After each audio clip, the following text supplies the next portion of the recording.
नमस्कार, स्वागत है आपका खबरों का पंचनामा में। मैं हूं आपके साथ वक्ता। हम लेकर आए हैं देश और दुनिया की 5 बड़ी खबरें, जिस पर चर्चा के लिए हमारे साथ स्टूडियो में मौजूद हैं कैपिटल टीवी के editor in chief doctor Manish Kumar ji. Doctor साहब, आपका बहुत बहुत स्वागत है। धन्यवाद। सबसे पहले नजर डालते हैं आज की हेडलाइंस पर। पश्चिम बंगाल के एसएससी घोटाले में अर्पिता मुखर्जी की कोर्ट में हुई पेशी। एक दिन ईडी की हिरासत में भेजने का कोर्ट ने दिया आदेश। शिंदे फडणवीस पर संजय राउत का जोरदार हमला। बौखलाए संजय राउत ने नई सरकार पर निकाला गुस्सा। कहा, शिवसेना के आंसुओं के सैलाब में बह जाएगी नई सरकार। अग्निवीरों की भर्ती के लिए परीक्षा पर राहुल गांधी ने मोदी सरकार को घेरा। कहा, इस नए प्रयोग के कारण सुरक्षा और युवाओं का भविष्य खतरे में। स्मृति ईरानी की बेटी पर आरोप लगाने के मामले में बड़ा एक्शन। कांग्रेस के पवन खेड़ा, जयराम रमेश सहित कई नेताओं को स्मृति ईरानी का कानूनी नोटिस। आजादी के अमृत महोत्सव पर केजरीवाल ने किया वीर सावरकर का अपमान। बांग्लादेशी मौलाना महमूद हसन को बताया भारत का स्वतंत्रता सेनानी।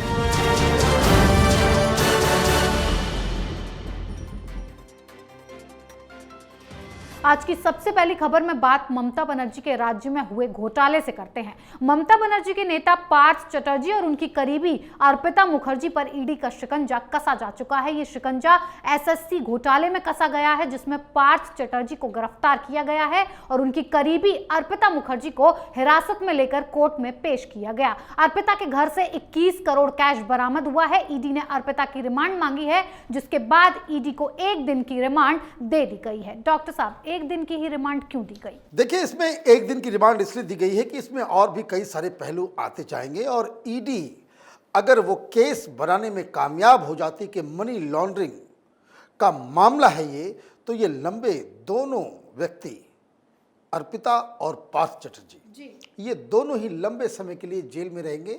जैसे महाराष्ट्र की जेल की शोभा बढ़ा रहे हैं अनिल देशमुख साहब, आघाड़ी सरकार के गृह मंत्री। खैर, बड़ी बात क्या आई है अभी सामने? ममता बनर्जी ने कह दिया कि मुझे कुछ लेना देना नहीं, सब अर्पिता को मैं नहीं जानती जी। वीडियो में दिख रहा है कि अर्पिता बहुत अच्छा काम कर रही है, उड़ीसा में भी काम कर रही है, बहुत अच्छा तुम काम कर रही हो, स्टेज पे बोल रही है।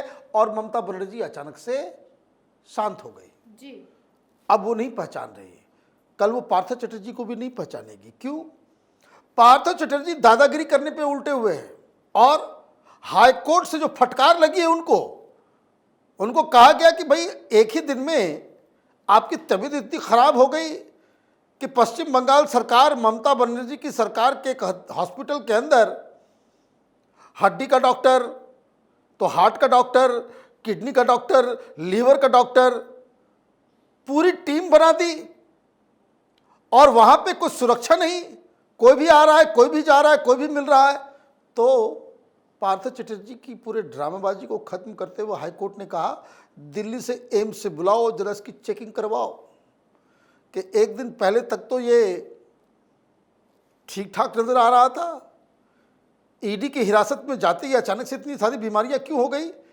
तो कल 11 बजे एम्स की टीम आ रही है देखने के लिए इनको कि भाई इनकी तबीयत बिगड़ी है या ड्रामा कर रहे हैं।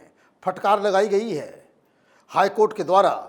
ये जितने भी बचने की कोशिश करेंगे ये बच नहीं पाएंगे। मैं बार बार कह रहा हूं, 21 करोड़ 90 लाख कैश स्वयं चित्रगुप्त भी आ जाएंगे, उसका हिसाब किताब नहीं लगा सकते।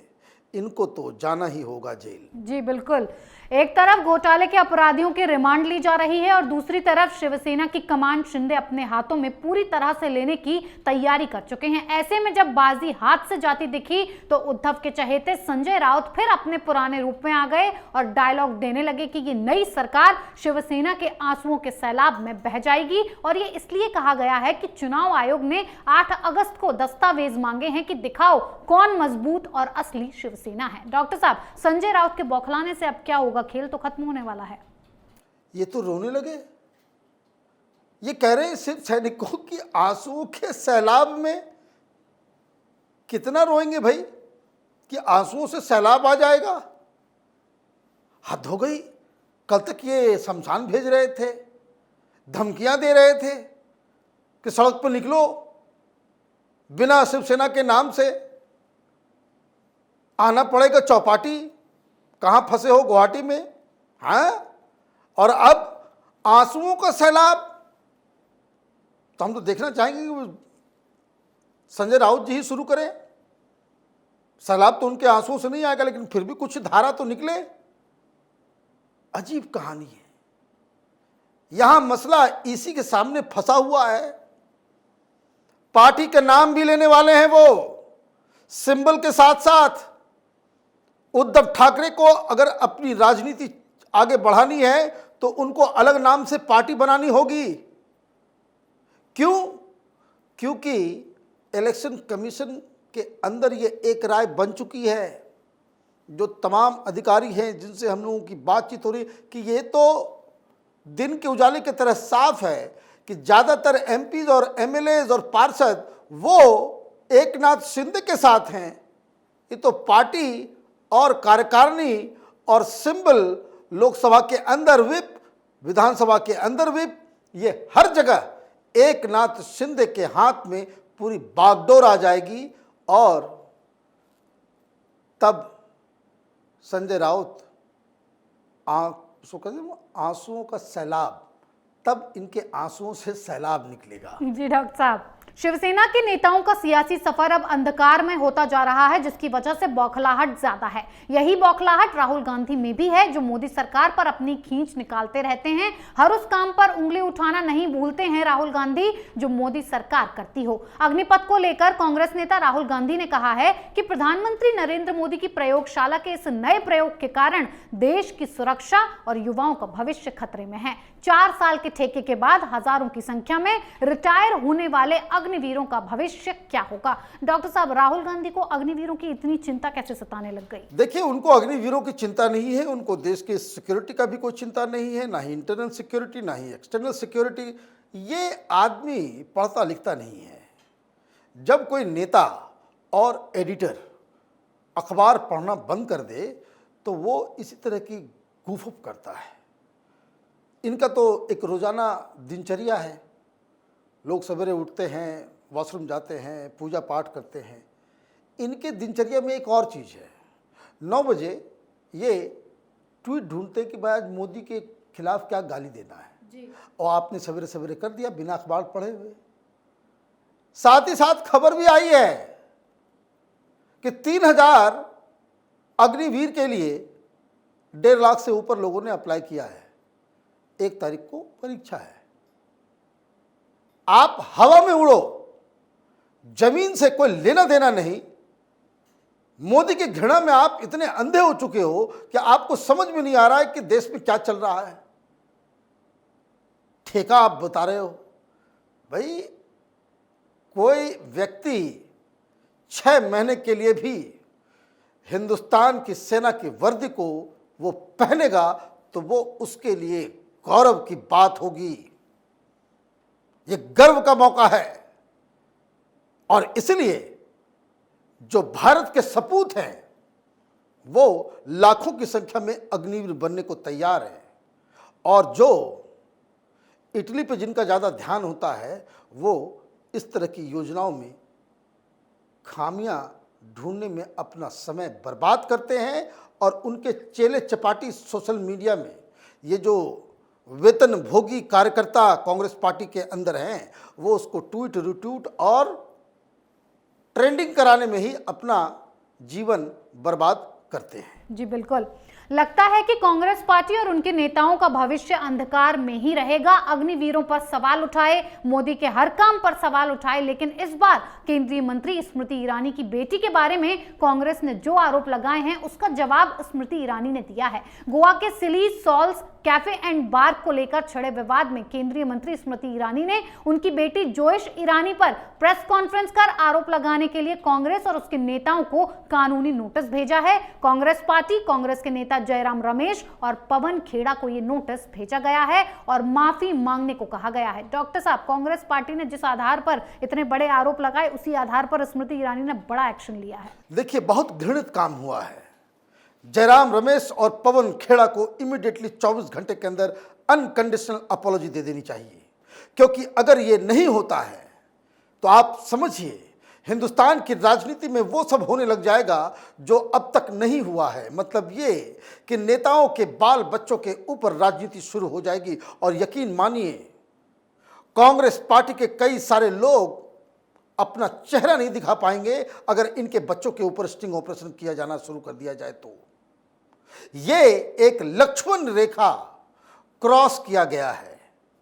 कोई ये नहीं पूछता प्रियंका वाड्रा को भी एक बेटी है, एक बेटा है, वो क्या कर रहे हैं, क्या पढ़ रहे हैं, कहाँ नौकरी कर रहे हैं, कहाँ इंटर्नशिप कर रहे हैं, उसका कोई राजनीतिक इस्तेमाल कोई नहीं करता। आपने स्मृति ईरानी के बेटी को, बच्ची है वो, आपने राजनीति में घसीट डाला, बार चला रही हैं, यह आरोप आपने लगा दिया। इल्लीगल बार चला रही हैं, लाइसेंस गलत से लिया। इनको मालूम भी है कि इस वक्त स्मृति ईरानी की बेटी जिस पे यह आरोप आप लगा रहे हो वो है कहां? वो अमेरिका में कोर्स कर रही है। और जो तस्वीरें दिखा करके लोगों को बताया जा रहा है कि ये उनका एग्जाम खत्म हुआ था, इंटर्नशिप कर रही थी वहां पे वो।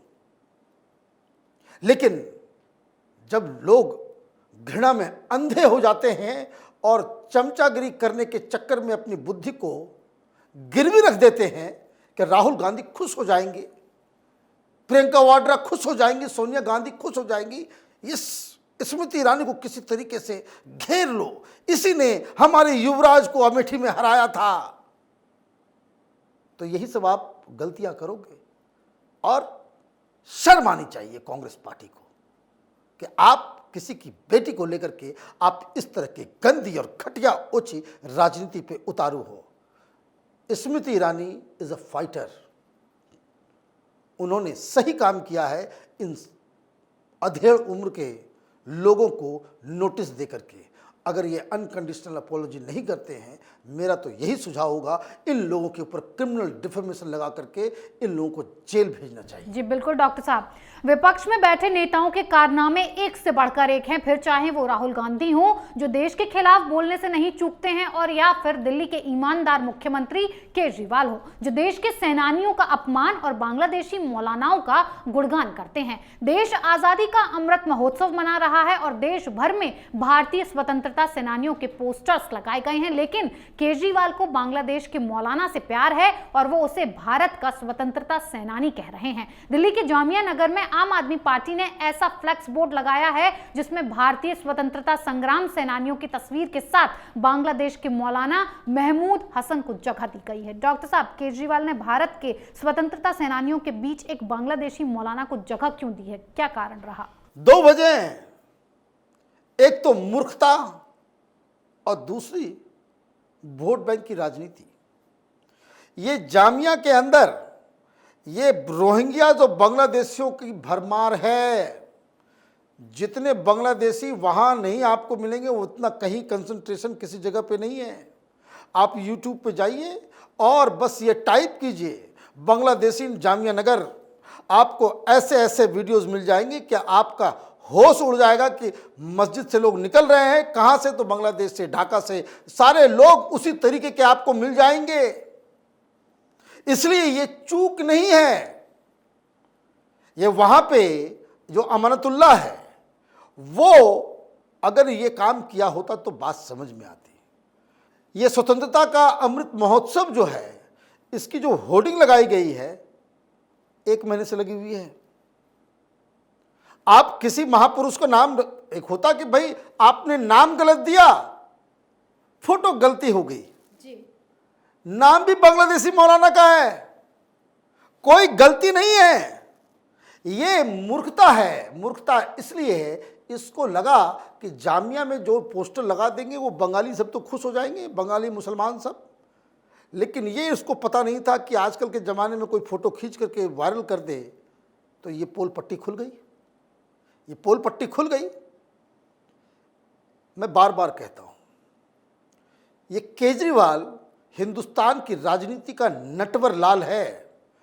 इसको छलावा करने में इसके आसपास भी पूरी दुनिया में कोई नहीं होगा। ये माफ़ी मांग लेंगे कि भाई गलती हो गई, लेकिन इन द मीन टाइम ये बांग्लादेशी जो इतने भी मुसलमान जो जहां जहां बैठे हुए हैं, उन सब का वोट जो है ये उसको पाने के लिए, उसका हमदर्द बनने के लिए कि दिल्ली में रहो। दिल्ली में ऐसे कम से कम 12-14 इलाके हैं जहां बांग्लादेशियों ने उत्पात मचा रखा है, और वो इस केजरीवाल के शह पे कि सरकार उनकी है, कौन क्या बिगाड़ लेगा, पुलिस वाले तक को नहीं छोड़ते ये बांग्लादेशी। बहुत विकट स्थिति है। मुझे तो कभी कभी केंद्र सरकार के रवैये के ऊपर भी सवाल करने का मन करता है कि आप सब कुछ आंख पे पट्टी बांध करके ये बांग्लादेशी रोहिंग्या उसको या हिंदुस्तान में फलने फूलने का मौका आप दे रहे हो। कहने को 56 इंची है, लेकिन इन लोगों का इलाज भी तो करना पड़ेगा। जो लोग इन इलाकों में रहने वाले हिंदुओं से जाकर के पूछना चाहिए, लेकिन मीडिया जाएगी नहीं। आज देखिए आजकल क्या क्या चल रहा है। ये दूसरी जगह हुआ होता बवाल मचा हुआ होता, कांग्रेस पार्टी की सरकार होती तो बवाल मच गया होता कि कैसे तुमने बांग्लादेश के एक मौलाना की तस्वीर जो है स्वतंत्रता सेनानियों के साथ लगा दी। लेकिन मीडिया पैसे खाकर चुप है। आजकल देखिए दिल्ली सरकार का 2-2 ऐड, एक केजरीवाल खुद जिसमें नजर आता है, एक मनीष सिसोदिया नजर आता है, और हिंदी में पंजाब की सरकार का हिंदी में ऐड चल रहा है नेशनल टेलीविजन चैनल पे। तो टेलीविजन चैनल वाले जो है वो तो बिक गए। ये जो लोग कहते हैं ना कि भाई देश सबसे पहले तो हिंदू धर्म, संस्कार, संस्कृति, हिंदुइज्म को बचाएंगे, सनातनी चैनल तमाम, ये सब पैसे खा करके बैठ गए हैं। इनकी कुकर्मों को कोई एक्सपोज करने वाला नहीं बचा है। जी डॉक्टर साहब, बहुत बहुत धन्यवाद इतनी जानकारी। धन्यवाद। खबरों का पंचनामा में आज के लिए इतना ही। देश विदेश की बाकी खबरों और उनके सटीक एनालिसिस के लिए देखते रहिए कैपिटल टीवी में। लाइक कीजिए, शेयर कीजिए और कैपिटल टीवी को सब्सक्राइब कीजिए। नमस्कार।